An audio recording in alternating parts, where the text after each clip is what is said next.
content shared, displayed, or otherwise presented during this meeting, including, but not limited to, sorority manuals, ceremonial rituals, and other materials that contain Delta's trademarks, copyrights, or any other intellectual property, is owned and controlled by Delta Sigma Theta Sorority Incorporated and is protected by law. Participants shall not photograph, video record, screen capture, or otherwise copy Delta materials to modify or reproduce for personal or third-party use. Participant further understands, agrees, and acknowledges to be solely liable for any damages in law or in equity resulting from violation of applicable laws and shall be subject to disciplinary action according to the member code of conduct and any other related agreement. I am Sora Maxine Wilson, and on behalf of the Physical and Mental Health Committee of the Contra Costa Alumni Chapter of Delta Sigma Theta Sorority Incorporated, welcome to the Power Pause, Menopause and Mental Health.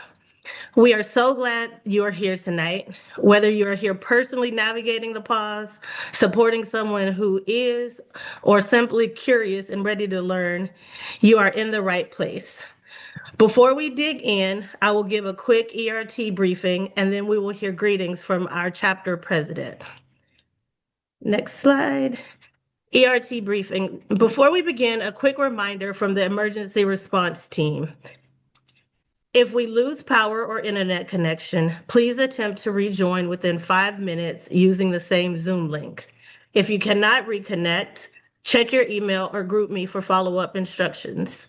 Please keep your phone charged and close by in case of an unexpected outage. Preparedness also means digital readiness. Thank you so much, and let's welcome the president of Contra Costa Alumni Chapter, Dorothy Ellis. Good evening, SOARs and guests.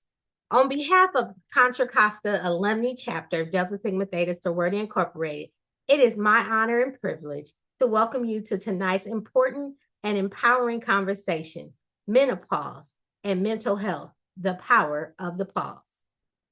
As the president of this dynamic chapter, I am especially proud that we are creating safe spaces to discuss topics that directly impact the health, wellness, and quality of life of Black women and our broader community. Tonight's conversation is especially important within the Black community, where too often women suffer in silence while balancing the demands of family, career, caregiving, and community. We want women to know that their mental, emotional, and physical health matters. The power of the pause is about giving ourselves permission to slow down, prioritize wellness, and have an honest conversation that breaks stigmas and create healing. Thank you for joining us as we learn and grow and support one another together. Thank you. Thank you, Sora Ellis. So tonight we will have two incredible experts joining us. Dr. Rachelle Johnson, Naturopathic Doctor, will talk us through the science of menopause, the hormonal shifts, the brain fog, the body changes that so many of us have experienced, but perhaps never fully understood. Then Toyia Franklin Copeland, social worker, will take us through a deeper emotional and mental health side, the mood shifts, the anxiety, the very real psychological weight of the transitions. So just a reminder that today's discussion, can go to the one before that. Today's discussion is intended to be for informational purposes only and does not constitute the providing of medical advice. And it is not intended to be a substitute for independent professional medical judgment, advice, diagnosis, or treatment. So if you are in need of medical advice, then please contact a qualified health provider with questions or concerns regarding your personal health. So Next slide. The goals. By the end of this workshop, you will increase your understanding of perimenopause and menopause, recognize common mental and emotional health symptoms, build self-awareness and self-compassion practices, learn practical self-care and support strategies, feel less isolated through shared community and conversation, and leave with culturally relevant resources for Black women. Okay, so to start us off, we're gonna watch a short video. Who cares?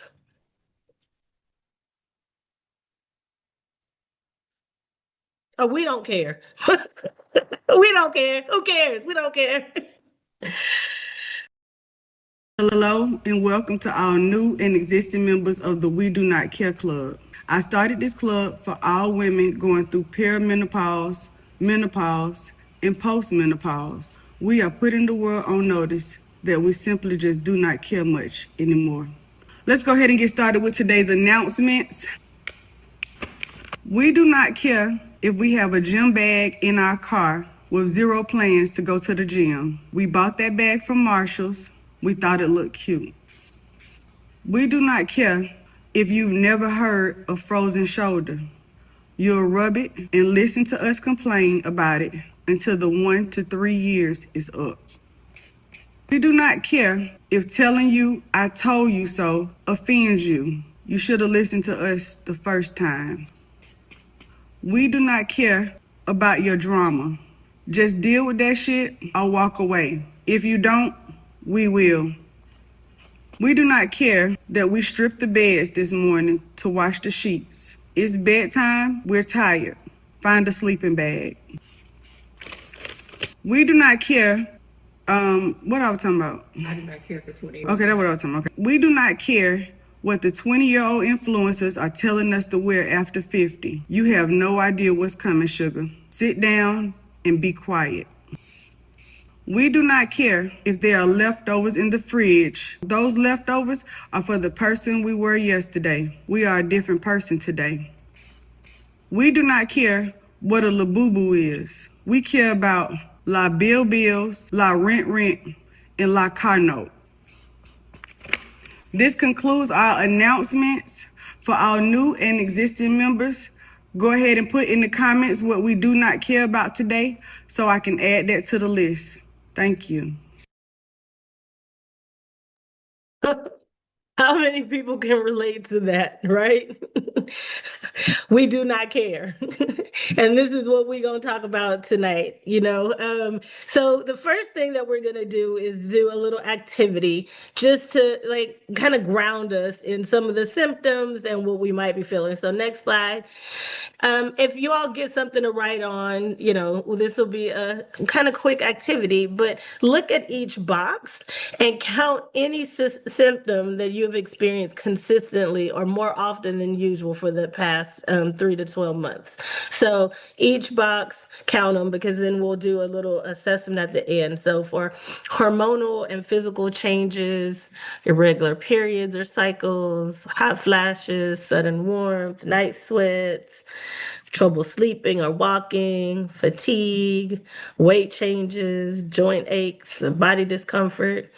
For mental health and emotional changes, any mood swings or irritability, feeling emotionally overwhelmed, anxiety or nervousness, sadness or low mood, you know, want to isolate or withdraw.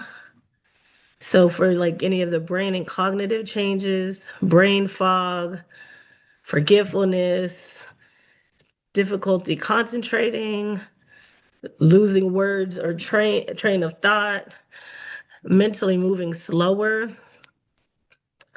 daily life impact, feeling exhausted by normal responsibilities, struggling to balance work, caregiving, and self-care, feeling unlike yourself lately, feeling disconnected from your body or emotions.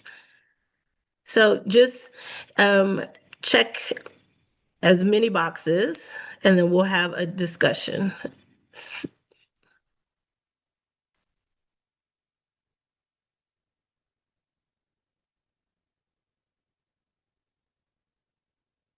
Y'all ready? Thumbs up. You got your numbers. We know what we're doing. Okay. We're going to launch a poll. So, if you check 0 to 4, yes, no, go ahead on and launch the poll, and then we can do this. So we'll launch the poll, and then there you go. So, based on what you checked, if you had 0 to 4 boxes, you might be experiencing occasional stress-related or hormonal changes. If you have 5 to 10 boxes, you may be noticing common signs associated with perimenopause or menopause. And then 11 plus boxes, your symptoms may be significantly affecting your well-being and could benefit from additional support or conversation with a healthcare provider. So everyone complete the poll.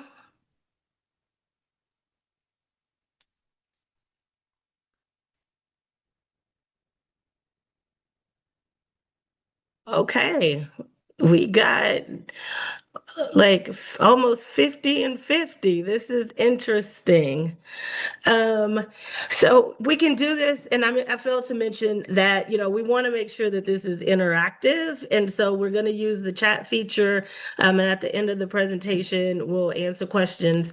But for this particular activity, like, which symptoms surprised you the most when you think about it? Put it in the chat, or come off mute, and which symptoms surprised you the most out of all of that?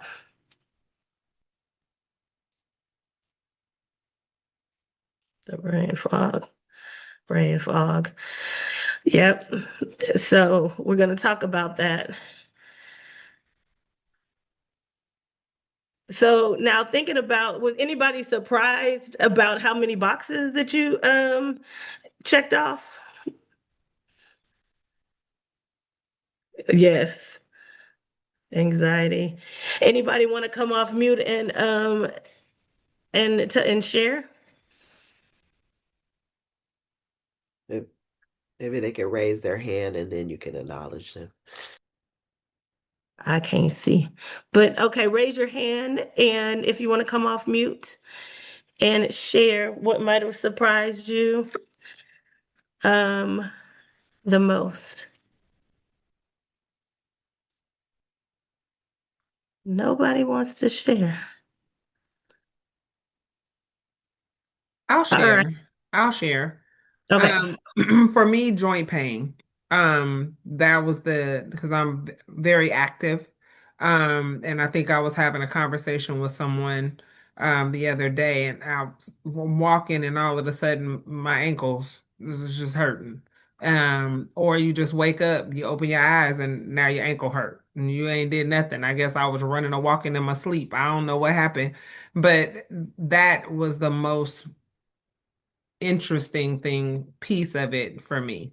Was that the brain fog. I knew that would happen. Like, I figured, like, yeah, I can't remember. You walk into a room and you can't remember why you was in the room, or just forgetting words, having a whole conversation with somebody, and all of a sudden you don't know what you was talking about.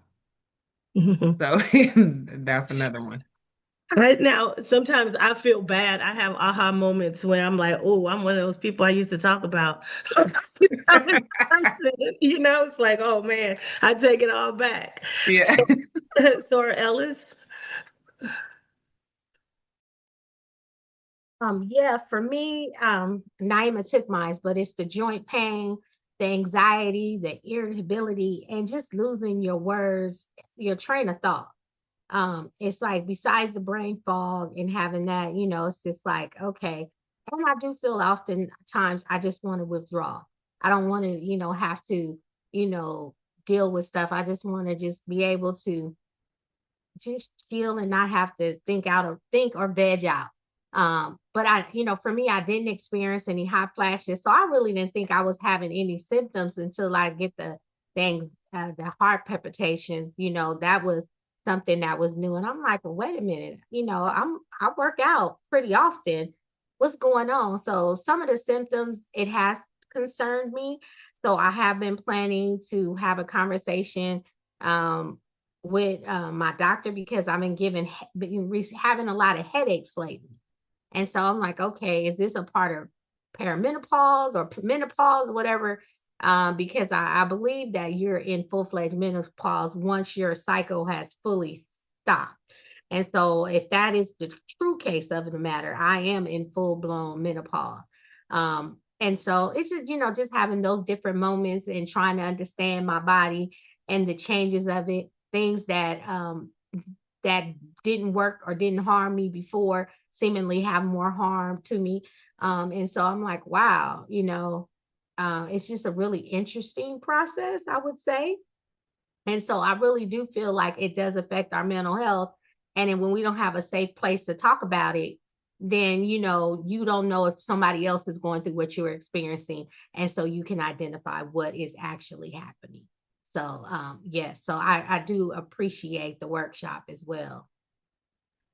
Yeah, I know. I appreciate. Thank you for that those thoughts and sharing. I think we keep saying like nobody's talking about it. Like our parents didn't really talk about it. Our grandparents, whoever might raise you, might not have been talking about it. Like now we talking about it. So we have no excuses to like not like either go seek the support to help and talk about it. Like let's talk about it. So let's get into it. I'm gonna turn it over to Sora Naima Thompson Grant to introduce our first speaker. Thank you so much. Okay, so good evening, everyone. It is my pleasure to introduce our first speaker, Soror, Dr. Rachelle Johnson, a highly respected naturopathic doctor and wellness expert dedicated to helping individuals achieve optimal health by aligning the body, mind, and spirit. As the founder and owner of Rejuvenate Natural Medicine, Dr. Rachelle specializes in women's health, digestive health, weight management, mood balancing, and functional endocrinology.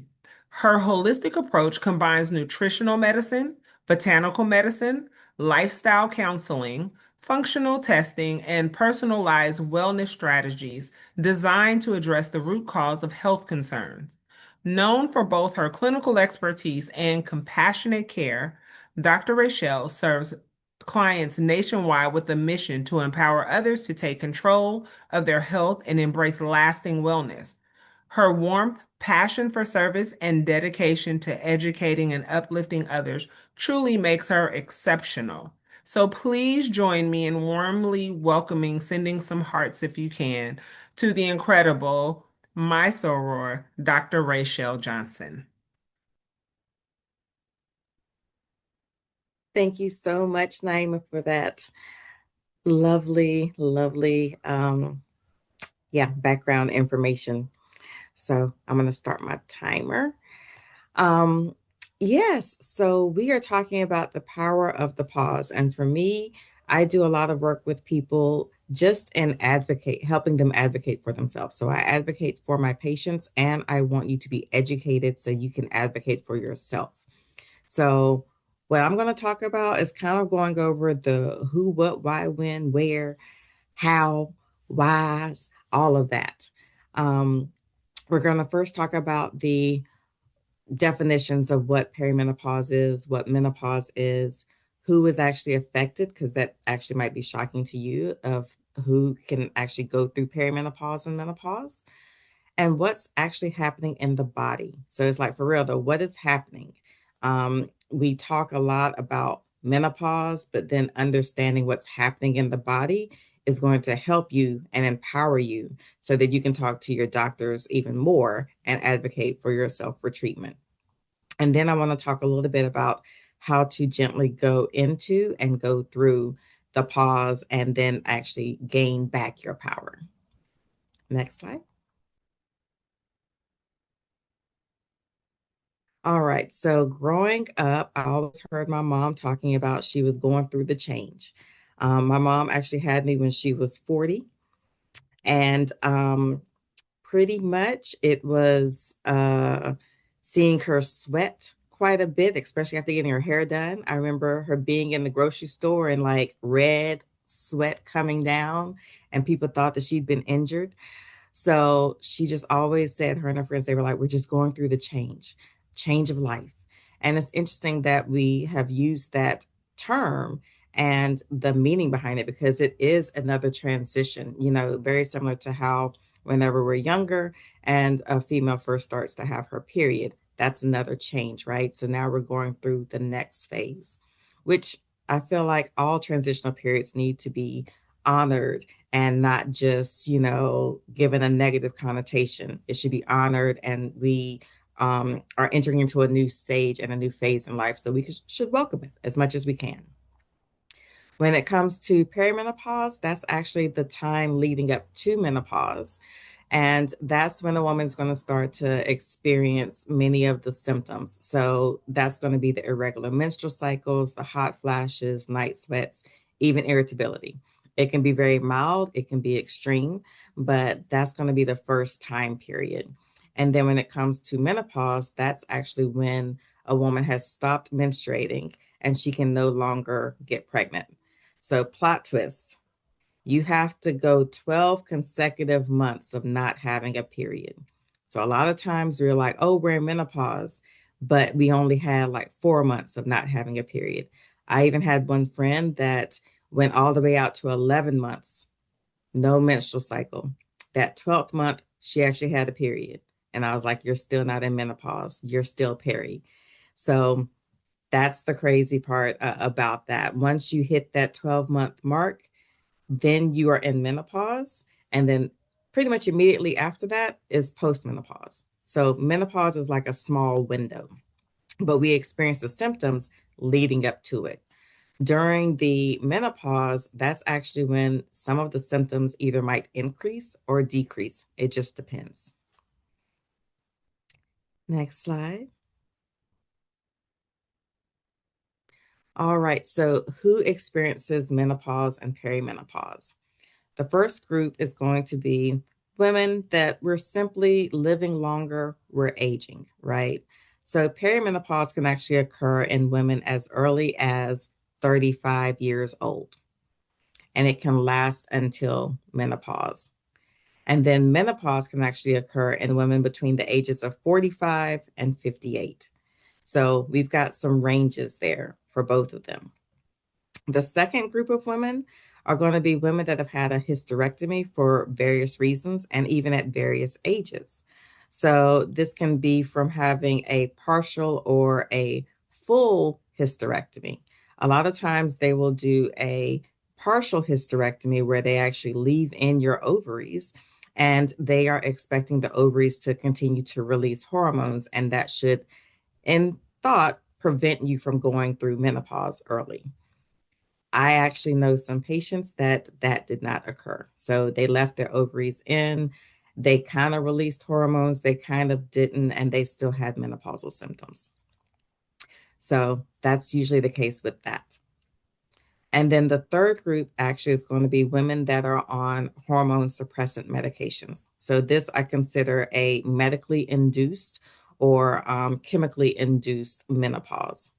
And so that's going to be for women that are going through cancer treatments, or they have had cancer and they're cancer survivors, and they might be on hormone suppressant medication.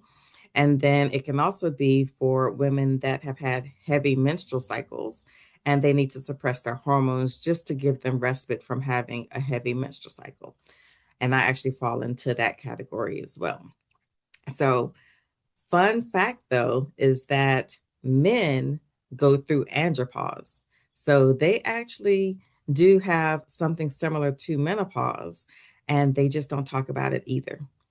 And one thing I'd like for you all to start thinking about too is, as I'm talking about, them having younger women going into perimenopause and menopause, it's like, well, why is that happening? And so could it be that we are exposed to a lot of environmental issues? Is it that we are exposed to environmental toxins, heavy metals, those types of things? We have girls that are starting menstrual cycles earlier, and then we have women that are going through perimenopause and menopause earlier in life as well. So there's something that's going on that I feel like more research needs to be done. Next slide. So talking about the symptoms, I'm not going to go through all of these. We just took the poll, and I'm going to be honest, even for myself, it wasn't really until I was preparing for this talk and seeing the number of symptoms that I was checking off myself. I was like, you know what, girl, you going through perimenopause. I think as a doctor, I was trying to just like, it's not me, that doesn't happen to me, not yet. But no, I checked like 15 symptoms. So we have various symptoms. And I love the fact that we were talking about like how it's not just the reproductive systems that's being affected. It's not just the uterus and the changes with your menstrual cycle, the heaviness of it, the vaginal dryness, the low libido, all of those things that are typically for the reproductive tract, but it's not just those symptoms. We have a whole range of symptoms that are dealing with various organ systems. And so the question is like, how many of us have even addressed that and realized that it was related to perimenopause or menopause? Because we were just like, oh, it's just normal. So we going to put our cape on and we going to keep moving, not realizing this could be something more that's happening, right? And then the same thing with going to the doctors. How many of you all have gone to the doctor's office and said, I'm dealing with this, this, and this? And they have said, oh, there's nothing that's coming up in the labs. It's all normal. Stop being so sensitive. I've had that happen, and I'm a doctor too. So I feel like we're not being heard, but this is where the educational part is going to be so important, because the thing is, when I'm looking at these symptoms, I don't just see menopause or perimenopause. I'm actually seeing what could be hypothyroidism, a low functioning thyroid. I'm also seeing what could be nutritional deficiencies that's happening, or a primary heart issue that's happening, you know? So that's why it's so important to get tested. These various organ systems, they're telling you something, they're talking to you. So we actually need to sit down and listen and start testing with it. So now I'm going to talk more about the science behind it. Next slide. Great. So this is where it's a whole lot of information. I'm going to try to keep it basic. I love science. I love chemistry. That's how I ended up, I guess, in medicine. But I love understanding like what's happening on the inside. So when we're talking about perimenopause and menopause, we're talking about the hormones, right? And the three main hormones are going to be estrogen, progesterone, and testosterone. Those are the three that are going to start declining, and they decline for various reasons. Hormones are like messengers, okay? They're circulating in your bloodstream. They actually attach to what's called hormone receptors on cells. And then once they attach to that receptor, another signaling pathway takes off. And so that's how our body communicates with other parts. And so if our hormones are like messengers, we really have to think about where are these receptors that the hormones are attaching to.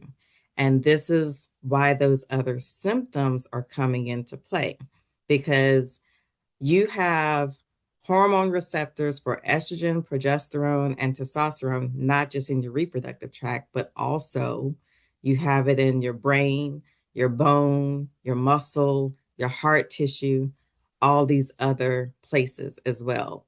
So if your hormones are declining and the receptors aren't being used, then the cells don't signal and the pathway stops. So that's what's happening, is the signaling is stopping because the receptors aren't being used. So a good example of this is going to first be brain. A lot of people were talking about the brain fog that's happening. So there are estrogen receptors in the brain, specifically at the area that is responsible for memory and emotional regulation. Isn't that crazy? And so also with that, we have low amounts of estrogen or having no estrogen that's affecting the glucose getting into the brain and how the brain even uses glucose itself.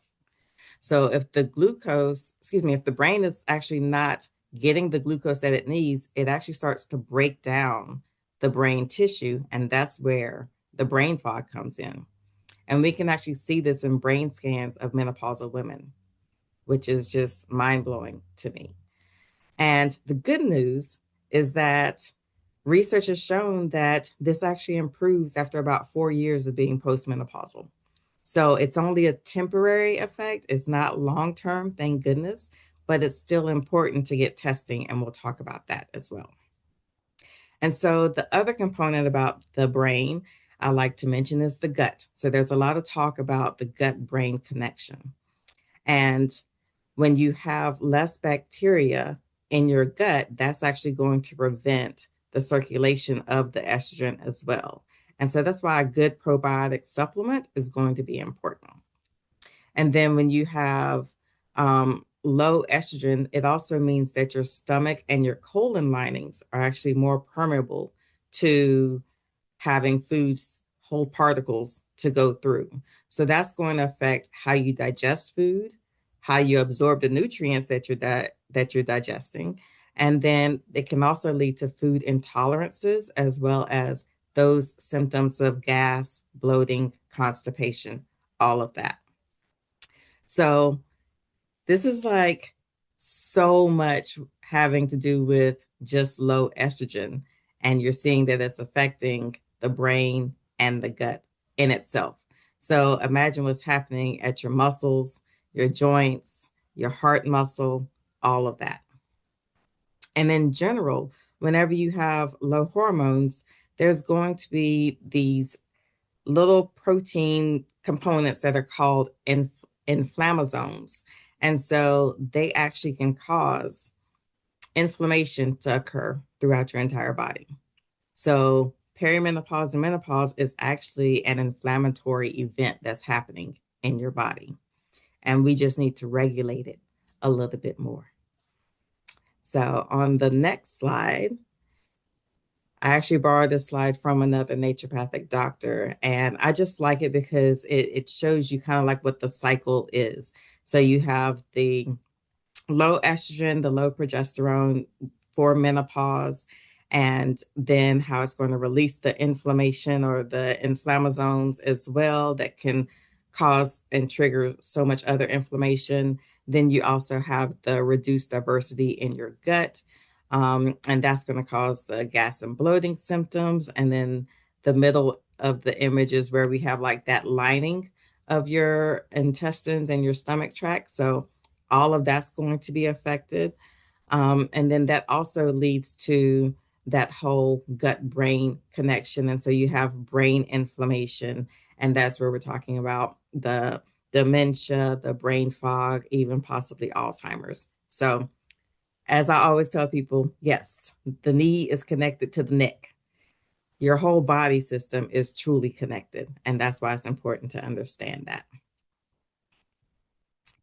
So let's talk about what this means for you. Having that little bit of information actually gives you power, okay? I recommend getting tested early. So now you have a little bit of information that's going to actually help you talk to your doctor about getting tested. And we'll talk more about that. Actually consider some things like botanical medicine or herbal medicine, natural supplements, hormone replacement therapy, which I feel like we don't talk about a lot in our communities, but it is available as well. And then also think about what the long-term effects that we're talking about. If you're at higher risk of having osteoporosis and dementia and obesity and things like that, then maybe we should be preventive and actually start treating for those things in advance. And then the third thing is definitely let's get back to the basics of self-care. That whole we do not care, that is self-care. That is self-love. That is putting self first, which is what you need to do at this point. And then the last part, which we'll talk more about with Toyia, is the mental health component. So definitely seek out a mental health expert or a therapist. Next slide. So for the lab testing, the very first thing I said was it's not just the hormones. Now, definitely have your hormones tested. That's something that people don't realize that you can actually have done. The hormone testing is actually best done or looked at in saliva as well as in urine, the metabolites. What's circulating in the bloodstream is not a good estimate of what your hormone levels are because that is bound to protein and it's not active. So what's active is going to be what's in your saliva or in your urine as metabolites. And for that, you can look at your estrogen, progesterone, testosterone, as well as the breakdown of those as well. And then cardiometabolic assessment. So looking at your lipids, that's going to be your HDL and your LDL.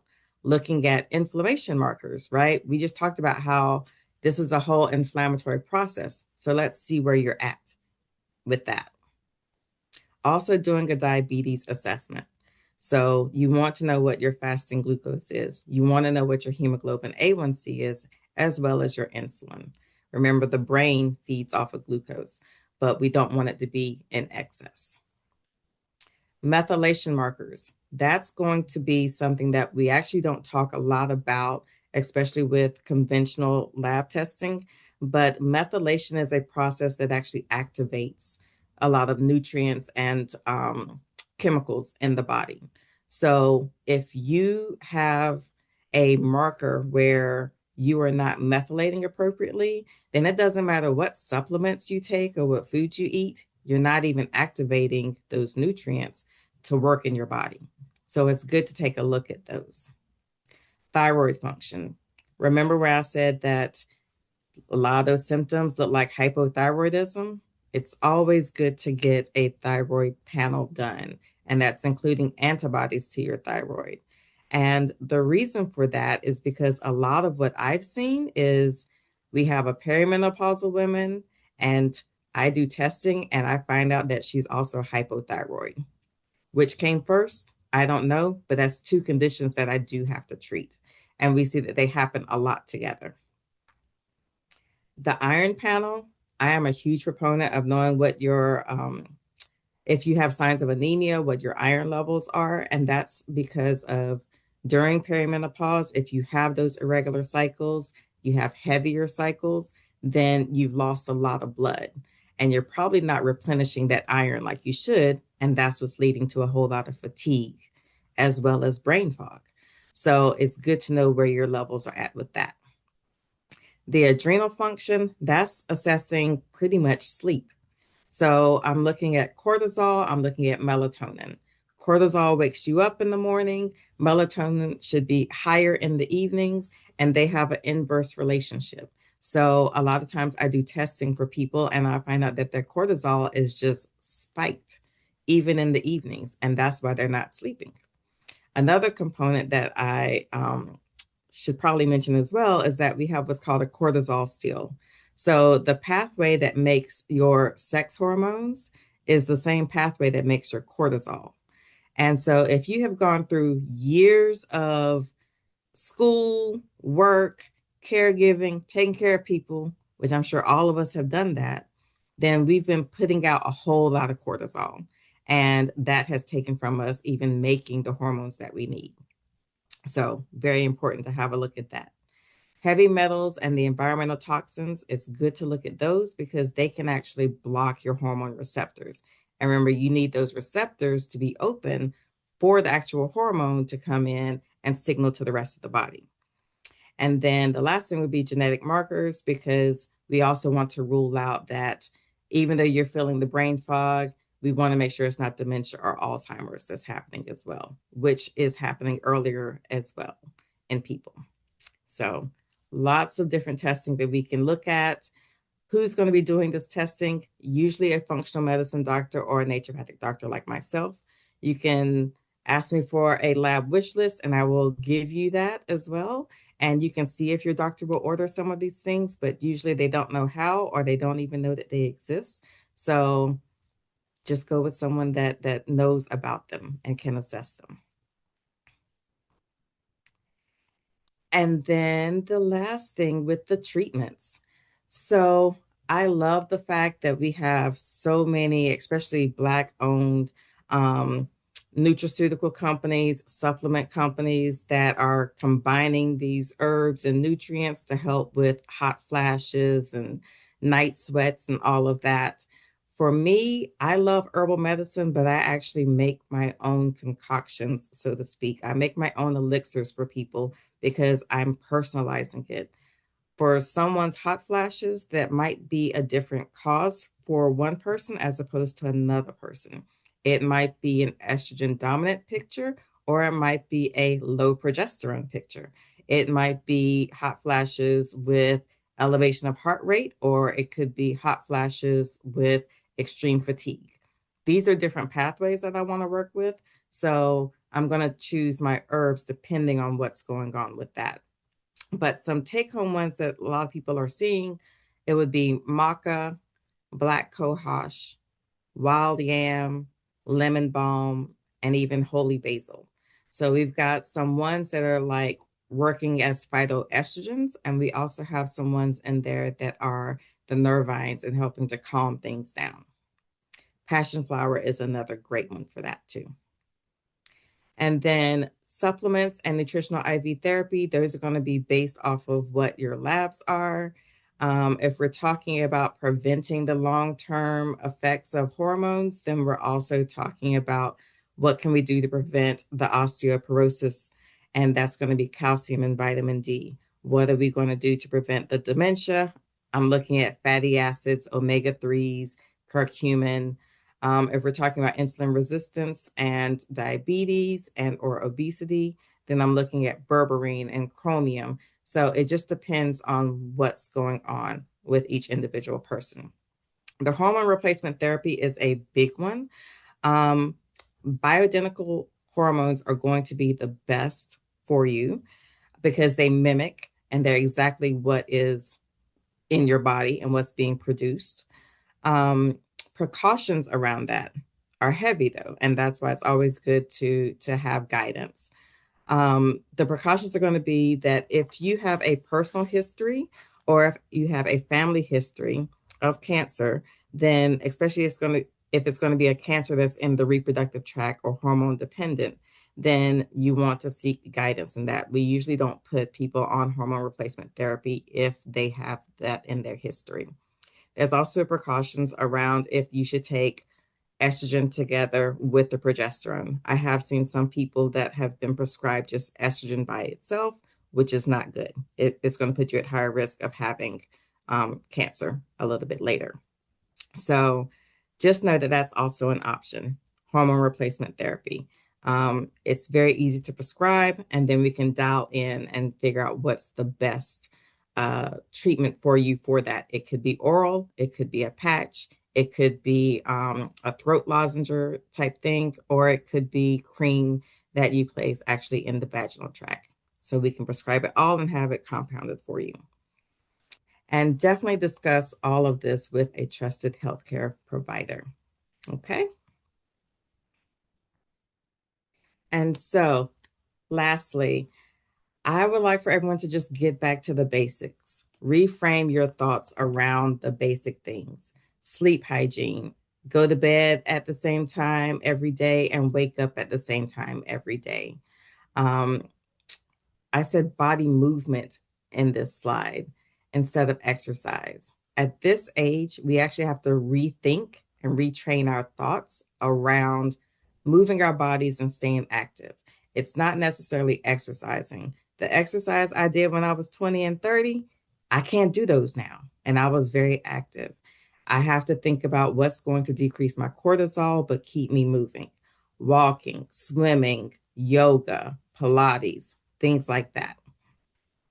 And then also, don't think about, oh, I have to be on a special diet, but also, what is the proper food for my body type? What is the proper food for me in particular? Because you could do food sensitivity testing and find out you can't eat avocados and you can't eat spinach and things like that. And so now you have to adjust. Okay. So just know that there's ways that you can reframe your thoughts around it and just embrace this new transition, right? All right, so let's talk more about the mental components. Sora Naima? Thank you, Dr. Rachelle, for that excellent information. And I would suggest you get yourself a fan. Where them fans at? Look. I would like to, at this point, we're going to move into our next honored guest, which is one of our sorors, Toyia J. Copeland. Toyia is an MSW. Um, she's a Bay Area based social worker and healthcare professional who is deeply committed to advocacy, culturally responsive care, and supporting multiple cultural communities through compassionate mental health and healthcare services. She currently serves as a medical social worker with Kaiser Permanente and also brings valuable experience from UCSF Benioff Children's Hospital in Oakland. Her work is focused on supporting individuals and families through complex medical and emotional transitions, and the change is definitely an emotional transition, with specialized experience in community and mental health and palliative care. Toyia earned her Master's of Social Work in Community Mental Health from California State University East Bay and continues to advocate for health equity and wellness throughout the Bay Area. Within our beloved Contra Costa alumni chapter of Delta Sigma Theta Sorority Incorporated, she is also an active member of the Physical and Mental Health Committee. Tonight, she joins us as both our soror and our colleague to share valuable insight on the connection between mental health and menopause. A conversation, as we have said earlier in the evening, that is important, empowering, and deeply needed. Please join me in throwing up some hearts and giving some love to our beloved soror. Soror, it's too many tongue. I'm tongue tied. Toyia J. Copeland. Welcome, Toyia. Thank you so much for that warm welcome. Wow, that was me on that bio. Thank you so much. I want to welcome all who have joined. If you've been here since the beginning or if you're just joining now, thank you so much for being a part of this conversation. So many women are navigating this phase while working, caregiving, supporting others, often without language or support. Talking about it helps us to feel less alone. So I am happy and glad that you are here. So we have gone over why we are talking about this. Menopause is a natural life transition. Mental and emotional changes are common. Many women go through it quietly, but awareness reduces that fear and that isolation. I believe that people commonly go back to the other slide. Well, thank you. I believe that people commonly say many things about women going through the quote unquote change. Some are supportive, some are outdated, some are rooted in misunderstanding for sure. We hear a lot of people saying, oh, she's hormonal, she's moody, she's angry, she's difficult, or she's getting old. You know, some say, oh, this is just a part of life. You got to deal with it. She's forgetful. She has menopause brain.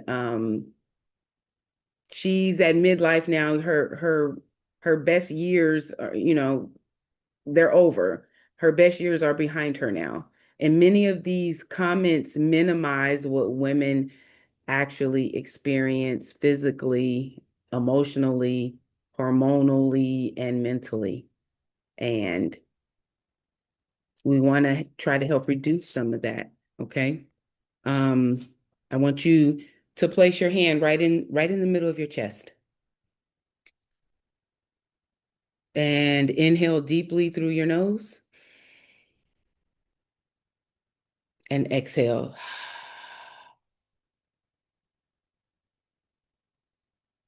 And I want you to repeat this affirmation. My experiences deserve understanding and compassion. Next slide, please.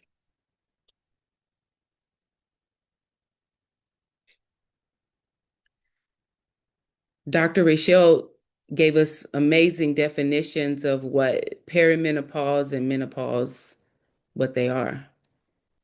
So perimenopause is the transition phase, and it can last for years. I believe that I probably was in perimenopause in my early 30s, all the way up until I had a hysterectomy.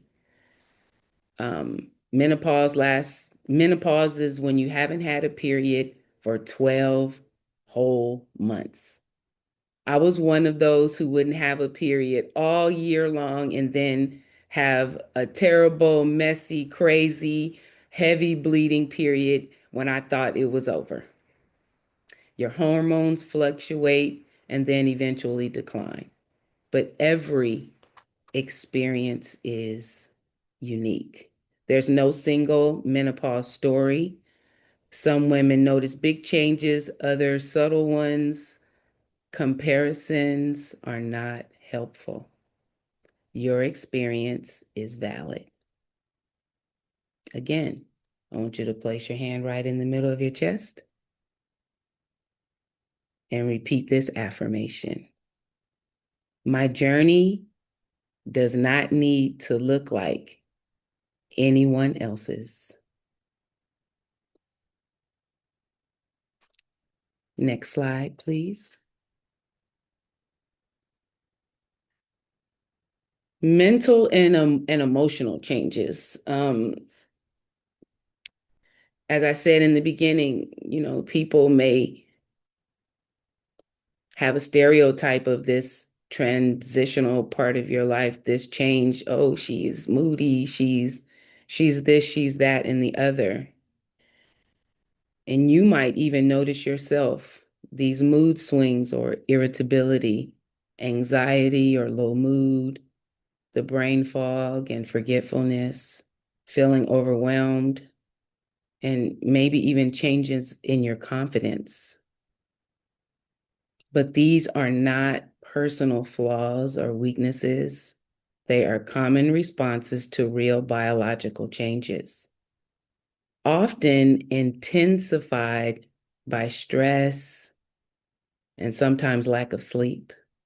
You know how we used to tell our kids to take a nap? Well, sometimes we need to take a nap too. I'm sorry, let me look at my notes here. I want to share that during menopause, many changes to our brain because of the changes of the hormones. So we have a lack of estrogen or a decline in estrogen, which affects the serotonin. So that affects our mood and emotional balance. The dopamine has to do with our motivation and feelings of pleasure. So dopamine decreases. That means our motivation, focus, enjoyment. We may be feeling not like ourselves. The things that used to bring us joy or being able to focus on, that may decrease as well. The changes in estrogen may affect, may make us feel like not unmotivated, don't feeling flat emotionally or less alert. And we already know about the hot flashes, but I just really want you to not feel like those changes that we're doomed and there's nothing we can do about it. Also, GABA that helps calm the nervous system, and hormonal changes may cause you to feel, again, restless and have trouble sleeping. Dr. Rachelle talked about the cortisol, which is a stress hormone. So that has to do with, feeling fatigue, the weight gain, again, more irritability and memory issues. And this is why many say I don't feel like myself, or I'm exhausted, I'm tired. And again, these are not personal flaws. They are common responses to these biological changes. So again, I want you to place your hand right in the middle of your chest and repeat this affirmation. Nothing is wrong with me. My body is adapting. Next slide, please.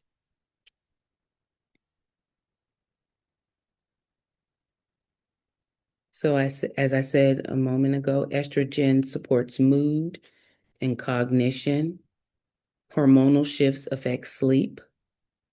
Poor sleep impacts emotions and focus.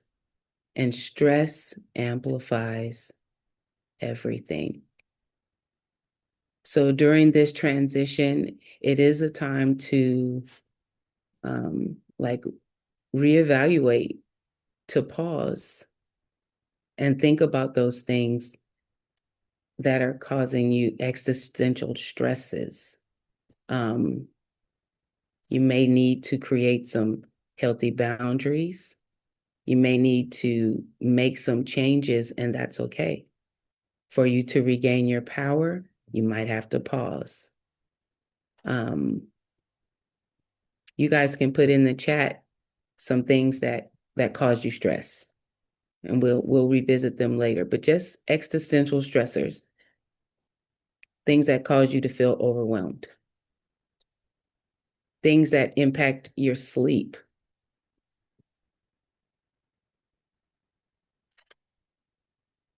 Next slide, please.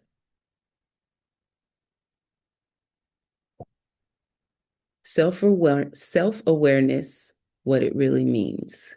So self-awareness is noticing patterns, listening to yourself without criticism, naming experiences, and responding with curiosity. Self-awareness, I want to make sure that during your time of self-awareness and kind of reevaluating where you are, that you are you're not monitoring yourself constantly, but you're noticing gently and responding with kindness instead of pressure. During this time,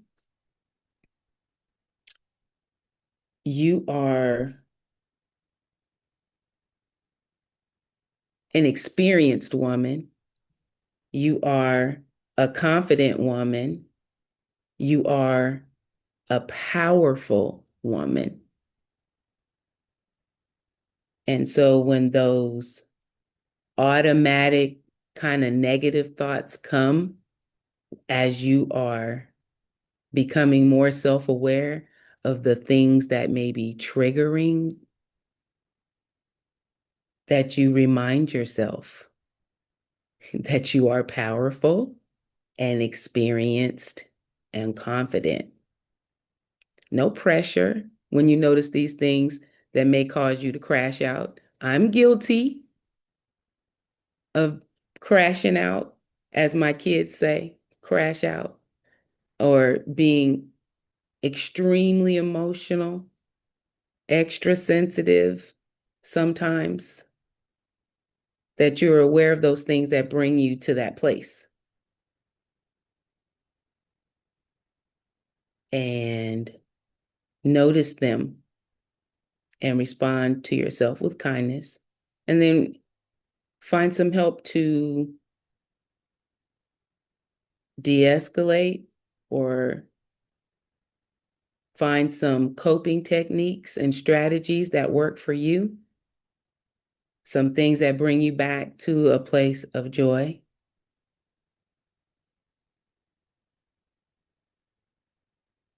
So we're going to say another affirmation for this one. Again, hand right in the middle of your chest.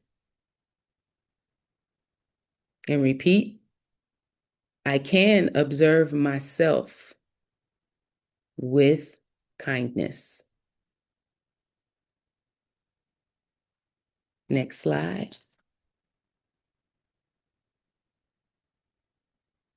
So again, here are some more like common inner thoughts and some reframes.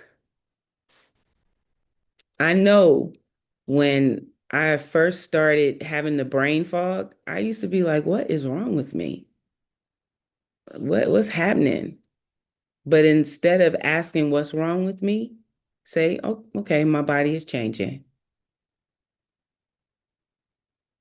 When you have those moments where you were extremely emotional or may have been just a little extra, and you told yourself, I should have handled this better, be kind to yourself and say, this is a real transition. When you feel like you losing yourself, no, reframe that and say, I am evolving.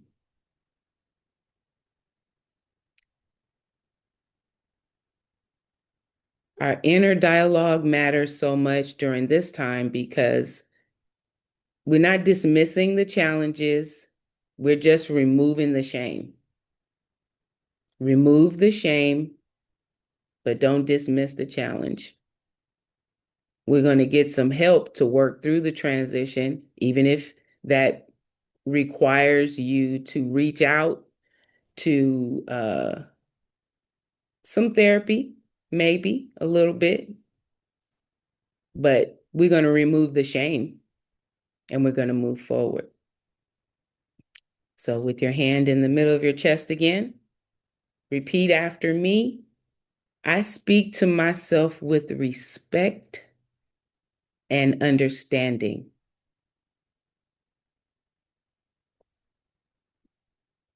Next slide.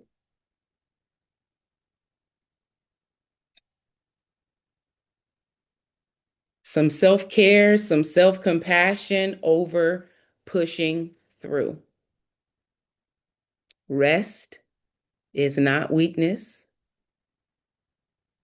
Support is not failure. Slowing down is wisdom. That's wise. So there is definitely power in the pause because slowing down is wisdom. Listening to your body, it matters. Many women were taught to push through discomfort. How many here were taught to push through discomfort? You can put it in the chat. You can put a thumbs up. Because I know I definitely was taught to just push through, to deal with it. You gonna survive.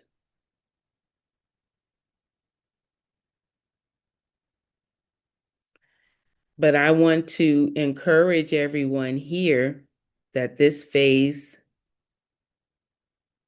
may require you to change that pattern, to focus on better support for sleep, maybe new types of exercise, as Dr. Rachelle said. I can't run it like I used to. I'm not kickboxing like I used to, but I can go outside and take a walk. Nutrition, nope. I can't eat cheeseburgers every day. Stress reduction, therapy support, your faith community connections, and medical treatment when it's appropriate. Those may be some of the patterns, some of the things that we have to change. Now repeat this affirmation after me with your hand. right in the middle of your chest. I am allowed to rest and receive support.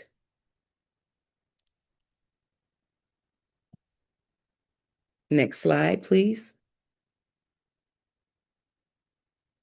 Gentle self-awareness practices. Notice, adjust, name, and choose. Again, notice your sleep, your mood, and energy. I know that I need to go to bed at 10 o'clock, even if I'm not tired. I had to create like a sleepy time. I take a shower, wash my face, put on some moisturizer, put my hair in the satin bonnet, turn on some soft music, read my Bible, read a poem. It is something that I had to do because I have insomnia since this transition. So I had to create patterns that are on a pathway of going to sleep. I take magnesium at 10 o'clock because I need to calm down, relax, and go to sleep. I need to turn off social media and TV because I need to go to sleep. Because arrested me and probably arrested you is the best you too. Adjust expectations on hard days. Adjust expectations on hard days. You're still going to have some hard days. So on those days when you feel like I blew it, it's okay. Reframe the negative thought. No shame. It's a new day the next day. Name what you're experiencing. If you have a safe place, that may be a sister friend. It could be a mental health professional, but have a safe space to name what you're experiencing and talk about it. Choose kindness over control. You may not be able to control every moment, but you can choose to be kind to yourself. So small awareness practices can reduce anxiety and help you feel more grounded, but there's no perfection that is required. Again, place your hand right in the middle of your chest and repeat after me. Small steps of awareness are enough. Next slide, please.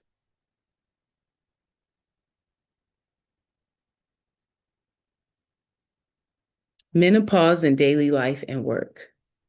Awareness helps with communication. You choose what you share. Boundaries protect well-being, and you're allowed to advocate for yourself. You don't owe anyone details. Awareness simply gives you options and language.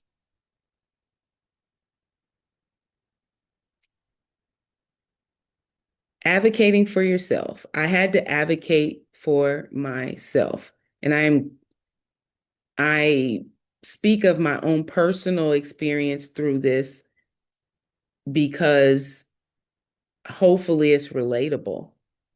But I had OBGYN who wasn't hearing me about like what I was going through, what I was feeling, or I and I just I felt like I was just losing it.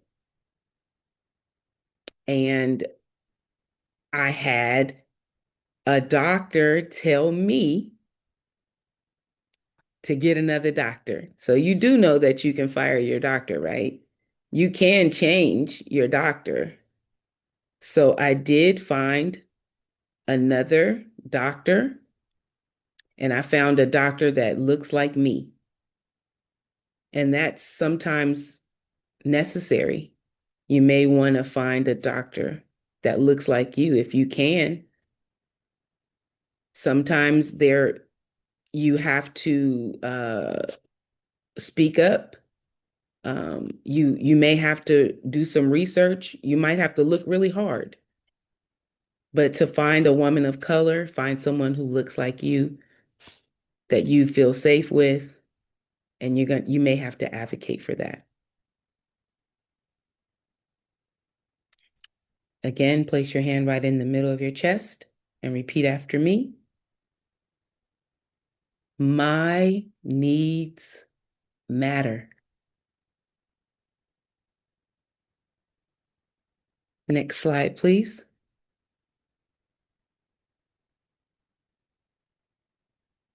When extra support helps, consider support if low mood or anxiety persists, if your life feels unmanageable, if you feel stuck or depleted, if you want guidance. Seeking help is not a sign that things are bad enough. It's a sign of care.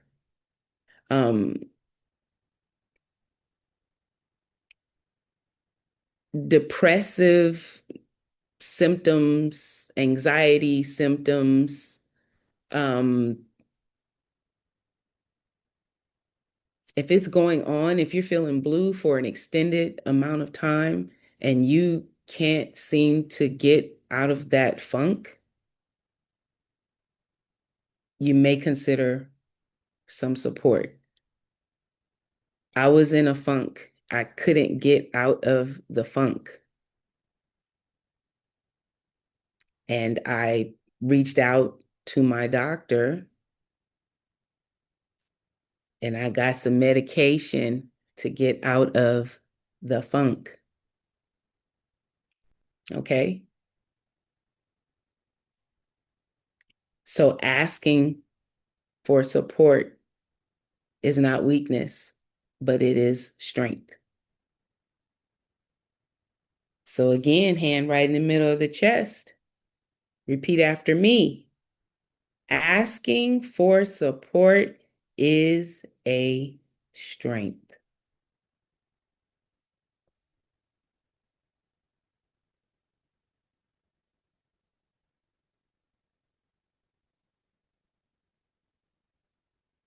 And lastly, I just want to make sure that everyone knows that you are not alone. On the next slide, please. Millions of women share this experience. Conversation absolutely 100% reduces stigma. Awareness builds confidence. And community for sure matters.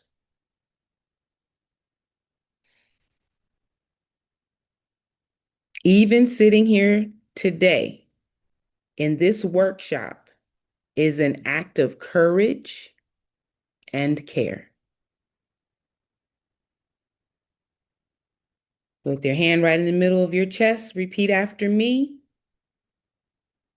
I belong and I am not alone.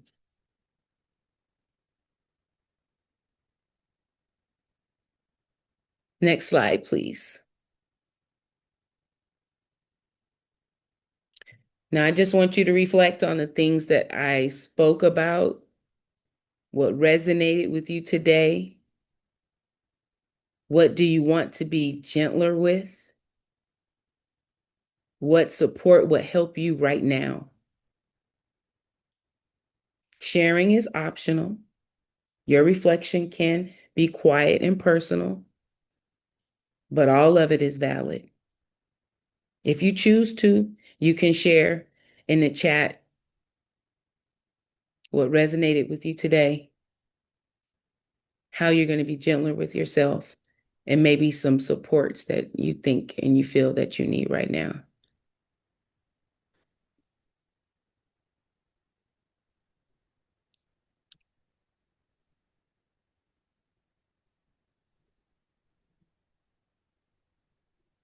And a hand in the middle of our chest. And repeat after me. I honor my own pace and process.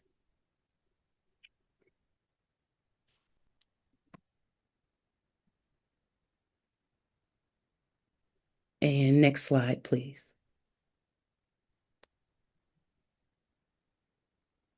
Knowledge is grounding. Awareness is empowering. And compassion is essential.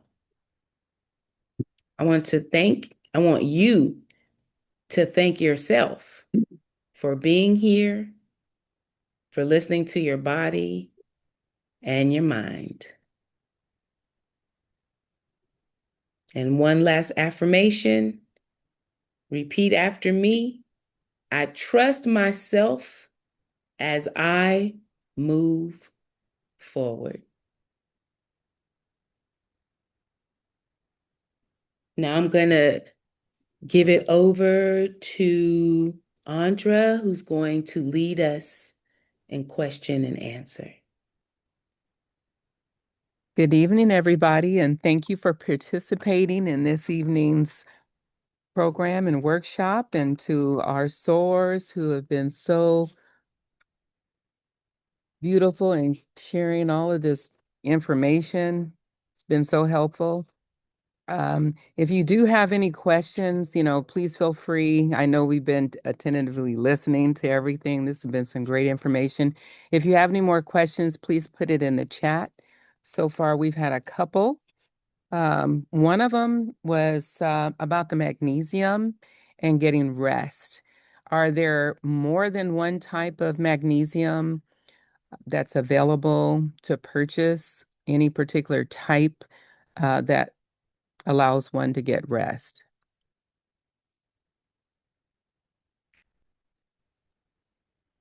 Yes, I will put the type of magnesium that I use. I'm going to add it to the chat.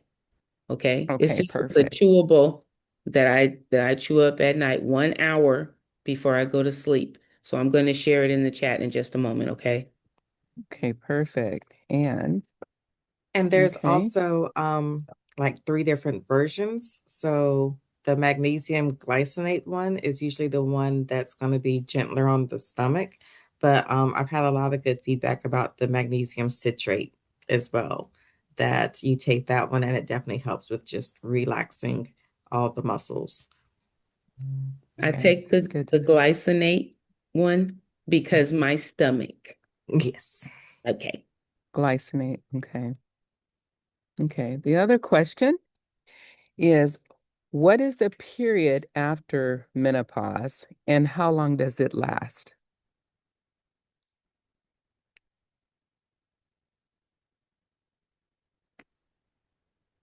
I can take that one. So after menopause is just called postmenopause.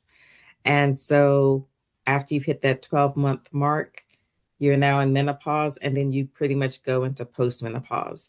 And that pretty much lasts your postmenopausal until whenever.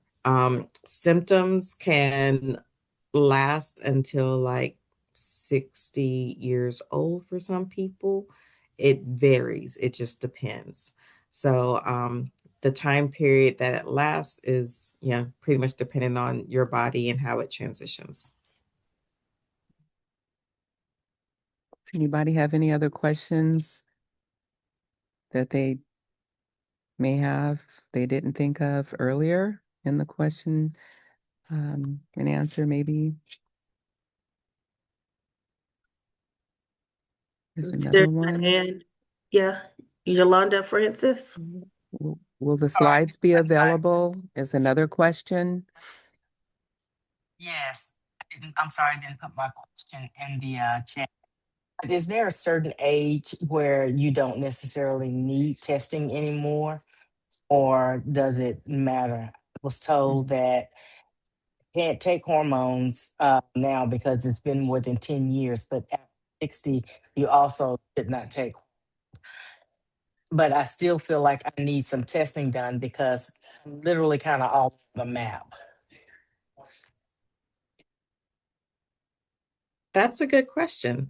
For me, I do testing for symptom pictures. So if you're coming in and you're symptomatic, I definitely want to do testing to see where you're at. If you're postmenopausal, I can already gauge where your numbers are at, but sometimes having that information gives me a little bit more guidance in how I can give you some herbs or things like that. When it comes to the hormones, you're right. Usually we don't give hormone replacement therapy if it is after the 5-year time period. So within the first 5 years of going into menopause, that's the best time. Even for some perimenopausal women, I will have them on hormones. But that's the best time to do it. Once you get past that, it's not as effective because it's kind of like you've been dormant and then we're going to try to jumpstart and give you these hormones. So that's not necessarily good on the body either. But I would say you could still do testing. You're not going to find many doctors that will do it because they're like, well, I already know your numbers are off. But it's something I like numbers. I don't guess, I test. So I want to see where your numbers at, and maybe I can do a little something with that. So yeah, you could definitely get testing done. And someone else asked, will the slides be available?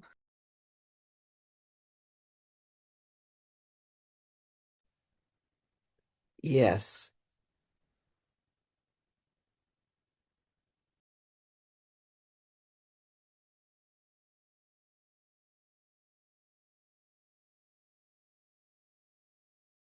All right. Well, if there are no other questions, um, I see in the chat is asking if we have Dr. Johnson's information, and that is in the PowerPoint presentation. So there it is right there. And so before we go today, just want to and if you could click Shalay in the presentation, also we have a list of resources for you around menopause and women's health and community education, some good books, some mental health resources, and we will forward that to all of the people who have attended the workshop today. And so I just want to say on behalf of myself, and I want, before people leave, we are going to drop an evaluation in the chat. Please fill out the evaluation. It will help us to know what was helpful, what we can maybe give you a little more information on. And so I believe it just got dropped in the chat. And so, on behalf of myself, I'm a little under the weather today. My name is Nadira Stills, and I'm the chair of the Physical and Mental Health Committee. And so, on behalf of myself and my co-chair, Sor Colette Flood, we would like to just give a special thanks to, first of all, Sor Maxine Wilson for serving as the Power Pause Workshop Subcommittee Chair, and our wonderful speakers today, Dr. Johnson and Sor Toyia Copeland, and also all of our subcommittee members that have worked hard to make sure that you had a wonderful presentation today. Sor Anderson, who also is a little under the weather today, Sor Collier, Sora McCready Pitts and Sora Thompson Grits. Thank you for serving as one of our co-facilitators and our wonderful technology committee. And of course, our chapter president and our chapter leadership. And so we want to just again thank you for attending this workshop. Hopefully, you were able to learn something about your body and this wonderful transition that we're going through, as well as how to take care of yourself as you're going through it and being able to be gentle with yourself, because we are all evolving and we give thanks for the evolution. And thank you. And so don't forget, fill out that evaluation and have a wonderful evening.